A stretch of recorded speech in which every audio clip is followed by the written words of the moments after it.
Bike চালানোর সময় যদি হুট করে আপনার সামনে কোনো বাচ্চা চলে আসে তাহলে সম্ভব হলে ব্রেক করবেন, আর যদি ব্রেক করার সময়টুকু না পান তাহলে চেষ্টা করবেন বাচ্চার পিছন দিক দিয়ে চলে যেতে, কারণ বাচ্চা পোলাপানের যে মেন্টালিটি থাকে ওটা সব সময় থাকে সামনের দিকে দৌড় দেওয়ার। আবার সেম ভাবে যদি আপনার সামনে হুট করে কোনো একটা বয়স্ক লোক চলে আসে তাহলে চেষ্টা করবেন ব্রেক করার, আর ব্রেক করার যদি সময়টুকু না পান তাহলে চেষ্টা করবেন ওনার সামনে দিয়ে চলে যাওয়ার, কারণ বয়স্ক লোকদের মেন্টালিটি থাকে হচ্ছে সবসময় পিছন দিকে চলে যাওয়ার বা এক জায়গায় থেমে যাওয়ার। সেম ভাবে যদি আপনি বাইক চালানোর সময় আপনার সামনে কোনো মধ্যবয়স্ক পুরুষ বা কোনো ছেলে মানুষ চলে আসে তাহলে চেষ্টা করবেন ব্রেক করার, আর যদি সেটা নাও পারেন তাহলে চেষ্টা করবেন জাস্ট স্লো করার, কারণ স্লো করলে সে ওইটুক সময় পেয়ে যাবে সামনে পিছে ডাইনে বামে যেভাবে হোক সে কাটায় গুটা বের হয়ে যাবে, কারণ ছেলে মানুষের ওই এক্সপিরিয়েন্সটা থাকে। বাট যদি মনে করেন আপনার সামনে কোনো মেয়ে মানুষ চলে আসে তাইলে ভাই ওটারে ইমিডিয়েটলি ব্রেক করেন এবং ওই জায়গায় ব্রেক করেন, কারণ মেয়ে মানুষের সামনে আপনি বাইক নিয়ে আসলে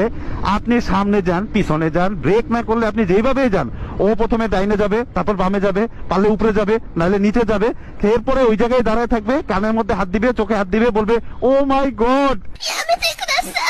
আর যদি কোনোভাবে ওইখান থেকে বাইকটা ফিরতে পারেন তাহলে যাওয়ার সময় ওই মেরে অবশ্যই একবার বলবেন